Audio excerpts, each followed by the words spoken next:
Yo mga idol, kamusta? Sports Talk PH nga pala. Ang panalo ng Pinoy, pag-usapan natin yan mga idol. Ngunit bago ang lahat ay huwag kakalimutang mag-subscribe at i-click ang notification bell button for more sports talk. So isang napakagandang balita nga po para sa ating mga Pinoy sports fans, partikular sa mga sumusubaybay sa larangan ng billiards. Ito po ay dahil ang Pilipinong si Jonas Magpantay ang nagtagumpay sa kakatapos lamang na 2025 Qatar World Cup 10 Ball Tournament. Nakaharap ni Magpantay sa championship match ang matibay na pambato ng Poland na si Simon Corral, kung saan tinalo niya ito sa score na 13-9. Kaya naman dahil dyan ay siya na ang hinirang bilang 2025 Qatar World Cup 10 Ball Champion. Dahil po dito ay isa na ngayong ganap na world champion sa sports ng billiard si Magpantay. Bukod sa ito, ang kanyang kauna-unahang major international title ay panalong-panalo din ang bulsa ni Magpantay nang dahil sa mag-uuwi siya ng $100,000 o mahigit kumulang 6 na milyong piso.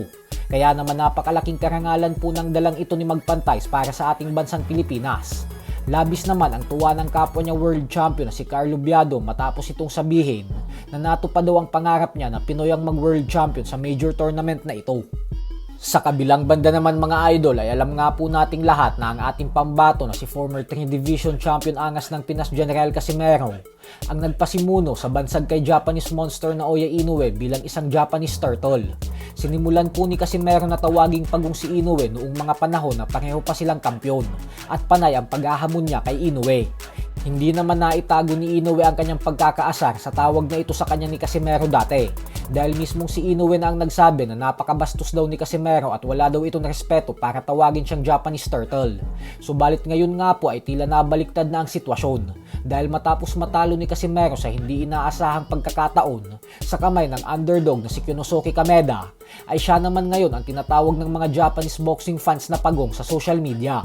Ayon sa mga Hapon ay si Casimero daw pala ang tunay na pagong at hindi si Inoue, dahil habang tumatakbo daw si Kameda sa buong laban ay hindi umano makahabol si Casimero dito. Bukod dyan ay hindi rin umano makatama ang mga suntok nito nang dahil sa sobrang bagal umano ni Cuadro Alas. Kaya ito daw pala talaga ang tunay na pagong ayon sa mga Hapon.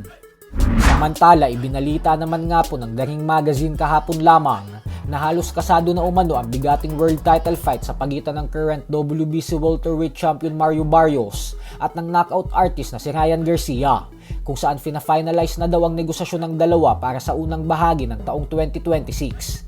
Ito po ang magsisilbing kauna-unahang major world title fight ni Garcia, kaya ito na po ang pagkakataon niya upang maging isang ganap na world champion.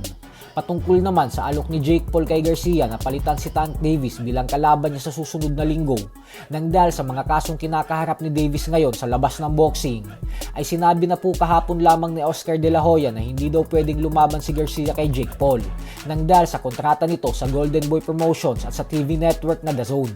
So hanggang dito na lang po muna tayo mga idol.